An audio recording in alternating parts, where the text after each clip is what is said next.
Specifically, she is an African penguin. She is 17 years old, and she, of course, lives right here at Marine Life. So downstairs in our 100 Zoo Aquarium, Sea Life Caverns, we have a colony here of 17 African penguins. So if you haven't been down there, you can definitely head down after the show. See them all in their habitat down there. They're pretty cute. Good girl. Now, most of the time when people find out that we have African penguins here, I get quite a few questions. So I'm going to ask you all a question. I want you to be completely honest with me. This is a safe space. Has anybody here never in their life heard of an African penguin and is like, oh my gosh, this penguin's in Africa? What the heck are you talking about? A few of us, totally fair. I didn't know until quite literally I got this job.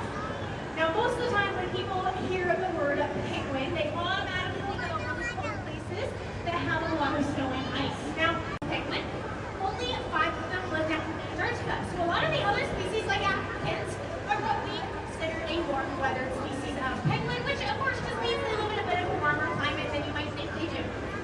Now, living in South Africa and Namibia, it's quite hot all year round, at least from what I hear.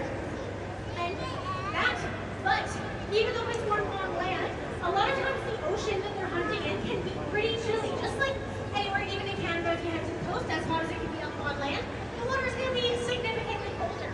And so these penguins are covered in thousands and thousands of feathers that are packed super closely together, and it keeps them very, very warm for when they're out in that water hunting.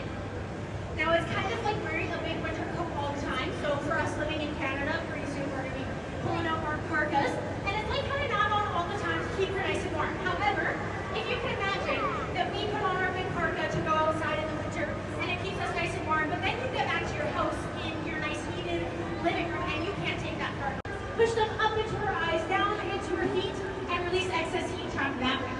Now, of course, other than those spots, she is mostly black and